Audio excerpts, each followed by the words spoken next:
All In Sports Network. We love sports. Okay, welcome back to All In Mizzou with Rogue Media. My name is Davis Wilson. Happy Friday, everybody. We are one day away now from Missouri, South Carolina, the SEC opener. And I've got a very special guest here today. I've got Chase Jeems joining me. He is a Mizzou football beat writer for the Columbia Missourian, which is what I did last year. He's doing a really good job. We'll talk a little bit about this, but he had a story out this morning. Everybody should go read it on ColumbiaMissourian.com. Chase, how are you, man? It's been a while since I've gotten to see you. What's up? Dude, I'm great. It's good to see you. I miss having you around here. When are you going to come back? I don't know, man. I want to come back sometime this year. I want to come to a game. Yeah, you got to. I mean, I was really trying for Kansas, but those tickets were just crazy. I know that is a kind of an issue right now. I hear that a lot of people are paying, $200 for tickets, like especially with like Alabama game. I know those tickets are pricey. So yeah, my best bet might be to buy a ticket to that UMass game or something. I don't know. Yeah, come up for homecoming, man. Oh yeah, that's homecoming. Yeah, shoot. Okay, like great game. You put out a story today about, I know I've talked about this a little bit on this show, but it's called "No Block, No Rock," which is a quote that the receivers are living by. Missouri's wide receivers, for those who don't know, are doing a really good job downfield blocking. And Chase wrote a story on it this morning. Tell us about this story, Chase. Tell us about why you wrote it and how Missouri's receivers are doing in the blocking game. Yes, so I really took notice of that during the Kansas game because Kevin Coleman, Marquise Johnson, and Josh Manning were the top three run blockers on that team for the entire game. So once I took note of that, I was like, okay, I gotta look more into this. And I didn't realize how much history I guess there is with this, with Peeler being here, because we knew Theo Weiss and Luther Burden were willing blockers here, especially for Cody Schrader back in 2023. But since Burden got drafted by the Bears, I know before the season, he kind of talked about his blocking ability. He never directly mentioned Mizzou or Peeler when he was talking about no block, no rock, but he's definitely taken inspiration from them.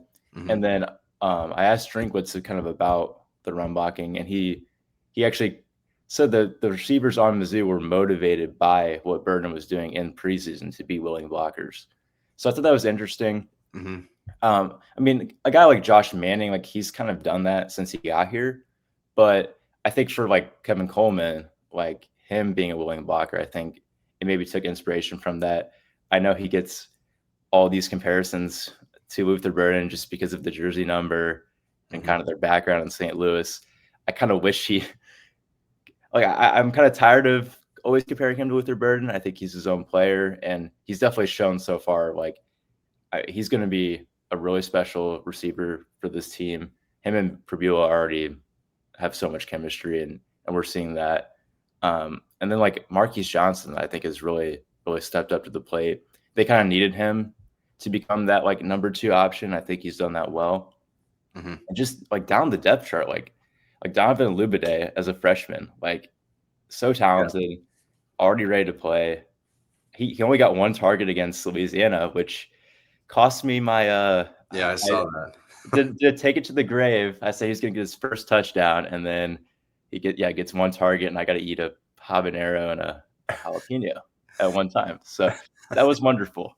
But has that already happened, or is that going so it's on the episode came out late last night, and I'm on there briefly eating peppers. Dude, I'm telling you, I did it at one time, the same time, and for a good 5 to 10 minutes, just on fire. I was a mess. I was spitting it out. And, did our guy Jacob Siciliano let you drink milk, or were you just? He did buy me milk, but I came prepared too. I bought my own milk. That's very nice of him. Speaking of the Tiger Kickoff show, I haven't been able to ask anyone about this since it happened, but you guys went viral this year. You guys went a little bit viral. Our friend went. I mean, I've never seen. I mean, when I did the Tiger Kickoff show, nobody really watched it, but Okay, man. you guys are getting some eyes on you now Yeah. because our friend Zach Sweet had a score prediction ahead of the Kansas game that Missouri fans really didn't like. What is that? What was that like? Because I haven't. If anyone missed it, Zach Sweet flexed his journalistic integrity and picked Kansas to beat Missouri. And of course, this is like the first clip maybe in Tiger Kickoff history that has gone like totally viral. And some really funny stuff comes out of that. But what was that like? Did you know that something like that could happen when he made that prediction?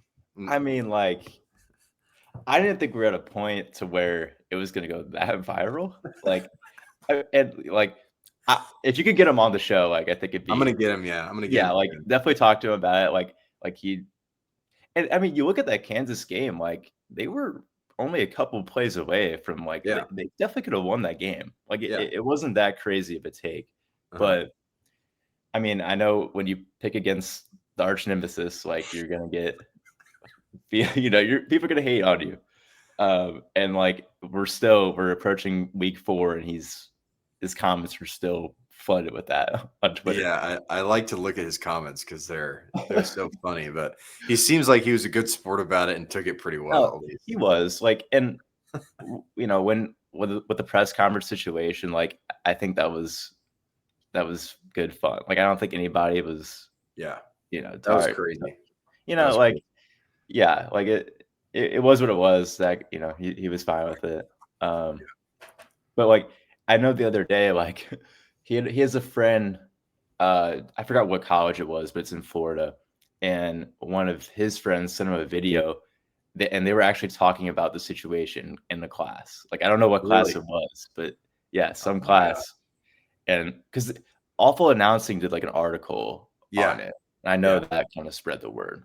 Yeah. So it definitely like people know about it, not even just here, but around the country, I guess. I don't know. Golly, that was really funny. I'm gonna have him on next week maybe, and I'll get to ask him about it. But there's some really, really interesting stuff in his comment sections still. And he got in a little bit more trouble last week with he took a picture of the stands and said it was empty, and people didn't like that either. So he's kind of the anti-Mizzou poster boy right now. And funny, I mean, Mizzou fans maybe should take it easy on him because he may have given Missouri some bulletin board material in that Kansas game, and maybe that led to something. I don't know, but really funny stuff. I'm curious to know what was your experience like getting to cover that Kansas game, because that's a bigger game than we ever got to see there. I think it's probably the biggest game, I mean, that campus has seen in a long, long, long time. So what was your experience covering that like? Yeah, I don't know that I've seen Columbia that like hectic, or like not in a bad way, but like, I mean, so many people were back. Mm-hmm. It felt like, to me, I likened it to homecoming. Like I felt like this was the homecoming this year. Yeah. Because you had so much alumni coming back. Like even like athletes, like Michael Porter Jr. is back chilling on the sideline. Kobe Brown's back. I think the last game that was this big was probably Georgia, my freshman year. Yep, that was a big one. Yeah, I remember that.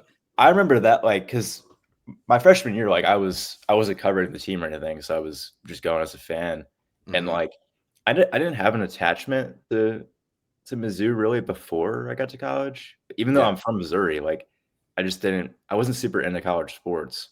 Yeah. So like that, I think that game, like Mizzou lost, but it kind of got me into the whole football program. Like they were not very good that year, but that game was, I mean, I can't remember. Did they lead after halftime? They were leading for a while. Yeah. And they were about a yard away. Remember that big Cody Schrader run where he came up probably 2 yards away from scoring. to take a bigger lead. I think that was the case. Yeah, I mean, that was a game they probably should have won. And I remember that being a big deal in Columbia too. Because they were number one. Yeah, they were number one. Yeah. And that was the year. So what year? That was 2022, right? So they won the title that year. And is that the year that they like blew TCU out?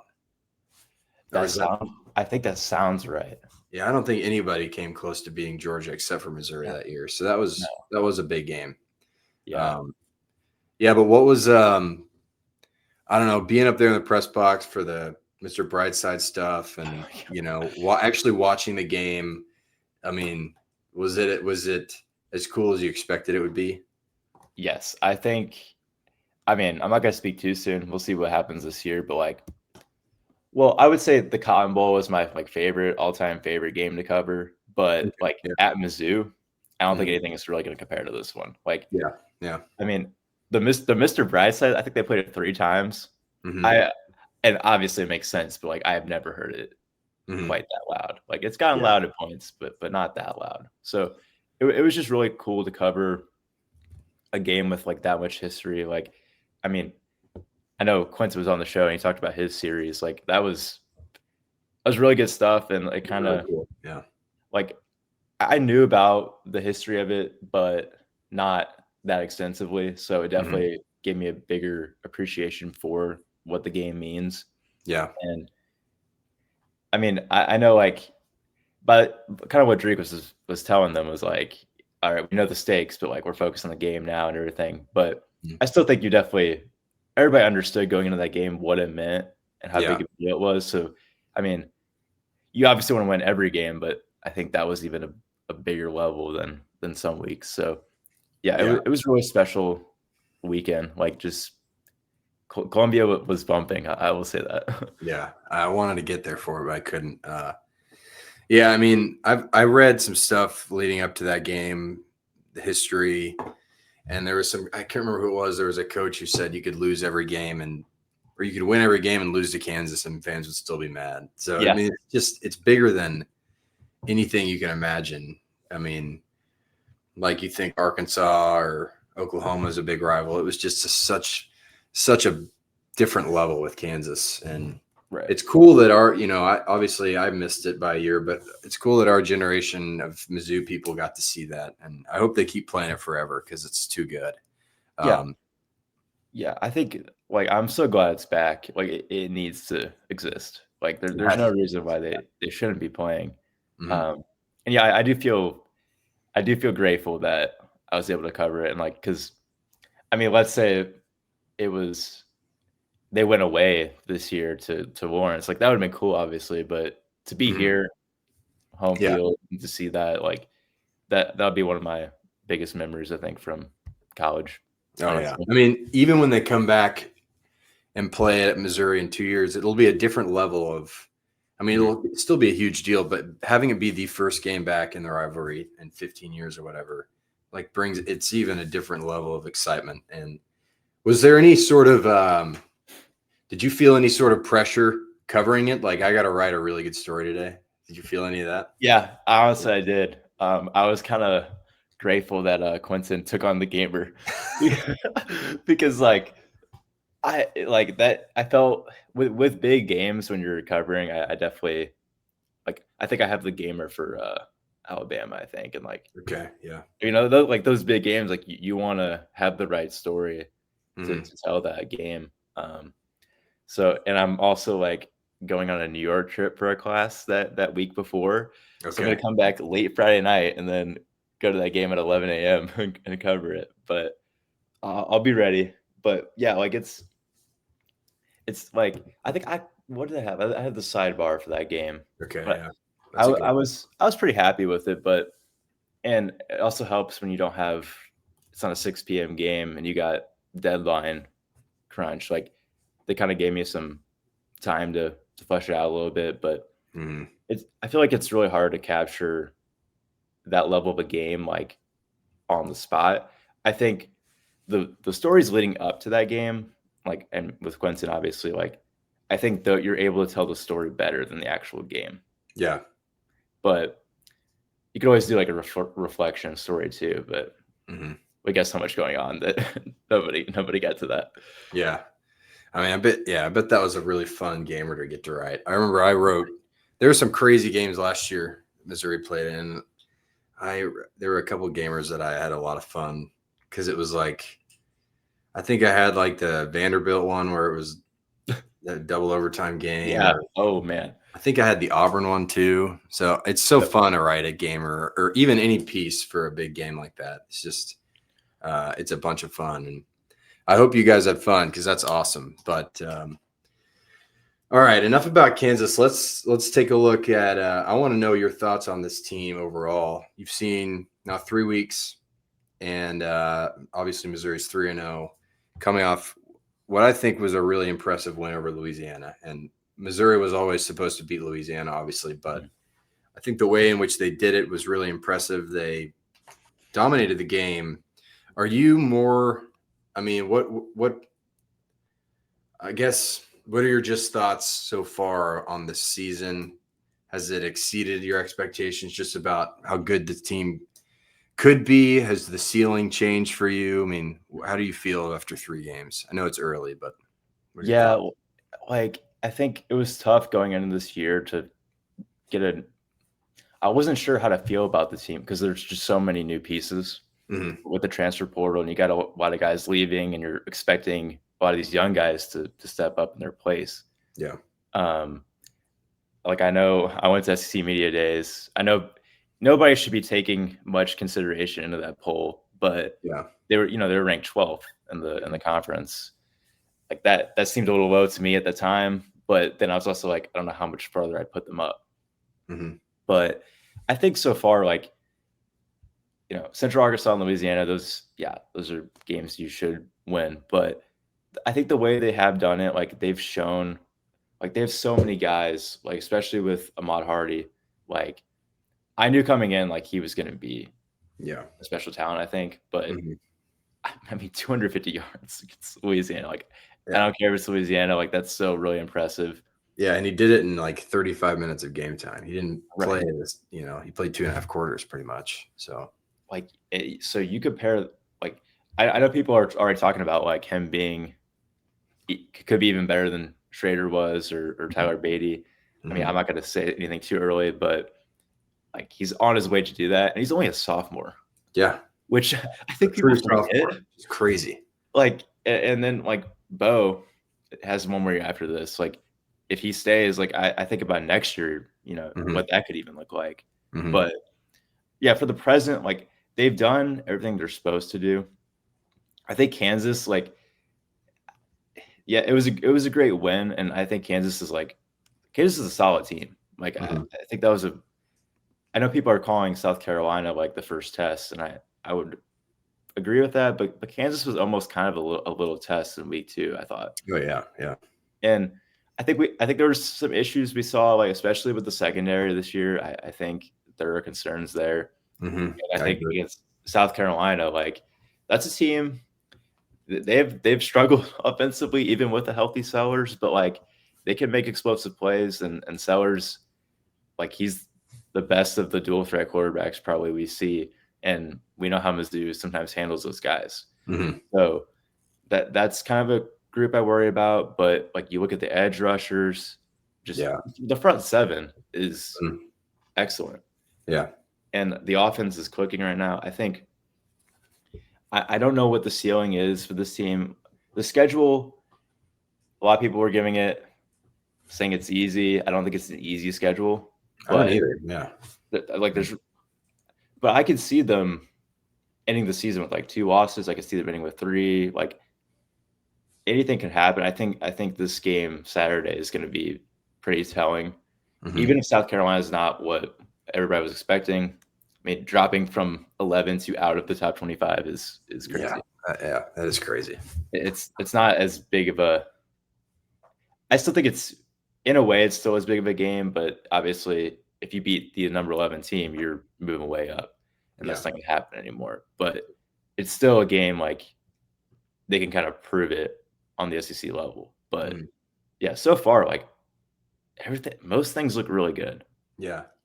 What do you think about? I mean, you already mentioned Bo and Hardy, but this transfer class that Drink brought in as a whole, like Damon Wilson and Josiah Trotter and Jalen Catalon. Like, how good how good do you think this transfer class has been? How important is that group to this team right now? I think that's what's really driving everything. Mm-hmm. And we know like Drinkwitz is putting more of an emphasis on the transfer portal rather than recruiting. Obviously, still recruiting and getting guys, but like in today's game with NIL and everything, I think transfer portal makes the most sense. And you're getting guys that they're not just a 1-year rental, like they have multiple years of eligibility.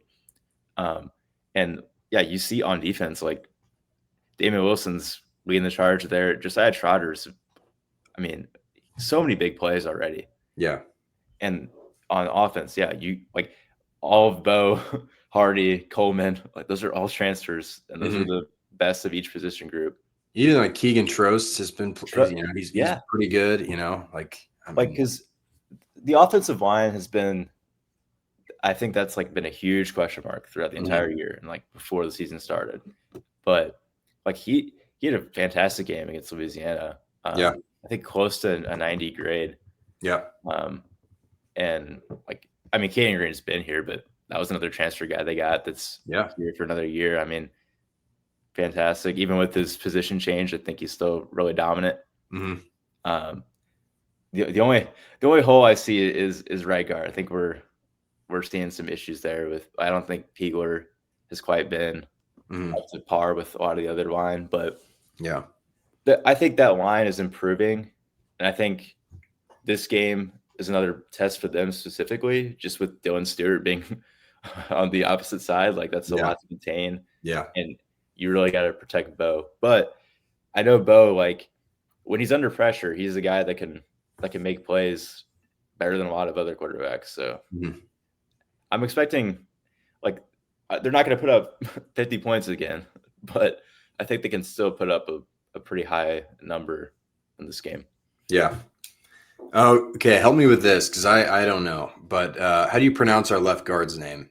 His last name? Dominic Giudice. Giudice. Okay. Now he's been pretty decent too. He's been great. And a great press conference guy. Really, like, one of the best talkers like they've had. I can't remember what it was, but like because he's Italian, he's got a different pronunciation that's like the true like authentic Italian one. Okay. But he was just like, y'all can just call me Giudice. Giudice. Okay, perfect. Yes. I had no idea how he said that, but he's been good too. Okay, so do you think they're going to keep rotating that right guard position a little bit? Yeah, Drinkwitz gave a very short answer on it, but like he said they're going to keep doing that. I think you kind of have to. I'm not sure how that shakes out, but I don't think you can continue to like if Peagler keeps the production he's having now. Like I'm not sure that he's going to stick as a starter for the whole year. Yeah, but the whole thing was interesting to me, like over fall camp, because like I think people expected like a Johnny Williams to be in the mix and have that spot, but and Javen Richardson, but I think they just didn't show enough, like as much as they wanted, and that's what moved Green over there. So that's like out of every position. I mean, the secondary has the most questions, but I think offensive line, it's like every week there's something maybe new that we're seeing. Yeah. But also, like again with those receivers, when you have those guys that can block too, it's like that really helps. So they're finding a lot of success with that. Yeah.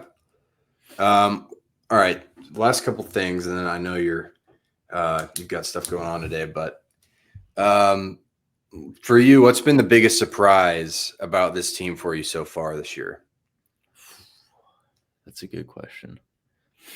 I think it's hard to like pick one specific, but I think whatever. Like with how many new pieces like they have on offense, I'm a little surprised it's just gone that smoothly so far. Like there doesn't seem to be a lot of issues. Like Bo and Coleman, like I know Coleman talked about how much chemistry they already have. Like Bo is, and it was a perfect fit for him, I think, with Kirby Moore's scheme. I think that's part of why he came to Mizzou. But like, you haven't seen any, like, he's done so well already in that offense. I was seeing, I remember week 2, ESPN article had him as the number 1 quarterback in the SEC already, like as of now. Wow. Yeah. I mean, that's steep, but like that is. I mean, the stats, like I think what he can do against South Carolina is going to help his case too. But I mean, he's among the best, and that was it might not have been Mizzou's first choice even in the portal when they got him at quarterback, but yeah, that's true. Yeah. I don't think anyone's like, he was the right guy. Yeah, he's there. Yeah. So, and I remember like when Mizzou got him, to me at least, because I was still covering them while they were in the portal, and it was like, all right, this guy's like Brady Cook. He can run. We know he's a good athlete, and he wants to win. And I mean, nobody told us that he was going to come out here and be like the most accurate passer Mizzou's had in years. Nobody said that. So that's been a total surprise for me. Yeah. And it kind of like, okay, I talked about this with Adam last week, but so one thing I've noticed is, last year at times it was so frustrating because they couldn't get the ball to Luther Burden. And it's like, this guy's a first round talent, given the ball, and this year, the play call, I think Kirby Moore has been awesome. Like the play calling seems to be really good. They're getting the ball to this year's version of number 3. They're, tight ends are involved. Like the play calling seems to be pretty good. And I'm wondering what you think about this. Do you think this is because they just trust Bo and his arm a little bit more, or were they being cautious with Brady? Because Brady, Mizzou fans should love Brady forever because of how much he loved Mizzou and how many big moments he produced for Missouri. But he was more of a he was just like a badass dude, and sometimes there were things when he threw the ball where he was missing open guys down the field, and I wonder like if I don't know if it is, but it feels like it's a more open playbook, and I wonder if that's because they just feel really good about Bo's accuracy.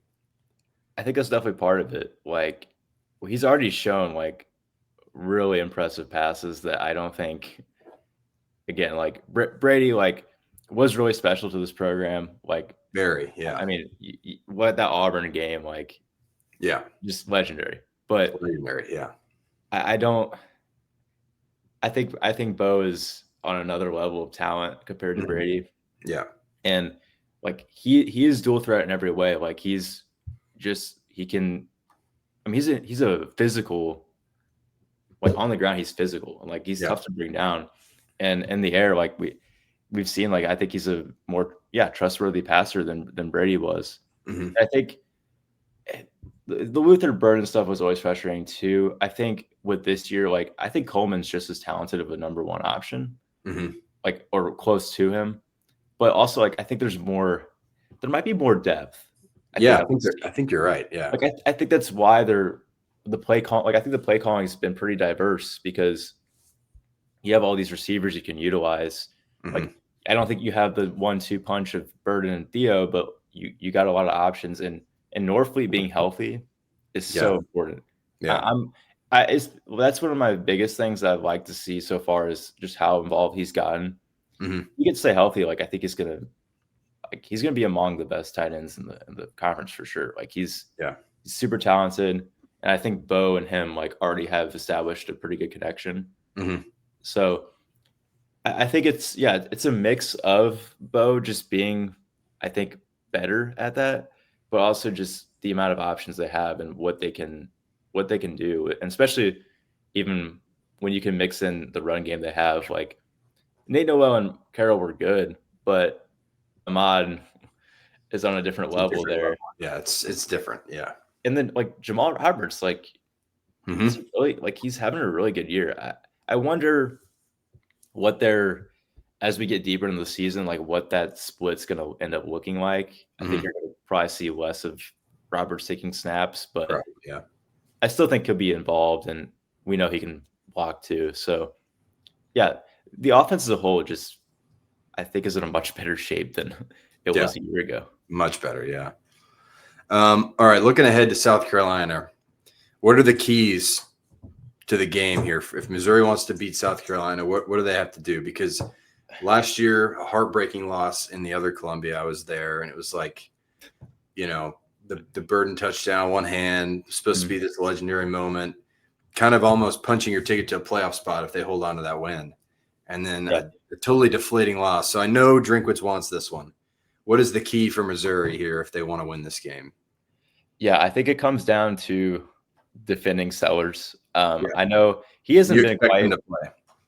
I do expect him to play. It seems like that. Like they keep bumping it up from questionable to probable, I think now. And like Beamer's been optimistic the whole week. So I think he will definitely play.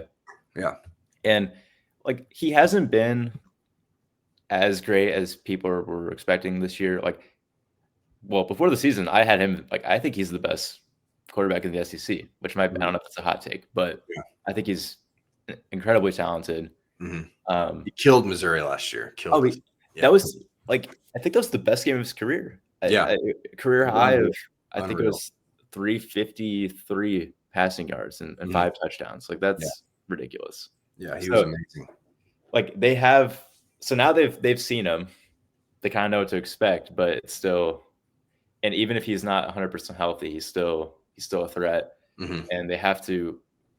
He's the guy that can create those explosive plays. They got to limit that and definitely try to convert any turnovers you can. Yeah, I feel pretty good about the offense against the Carolina defense. Like Van just put up 31 against them. Like even if Sellers played and that offense is a little better, I mean they still don't win that game. Yeah.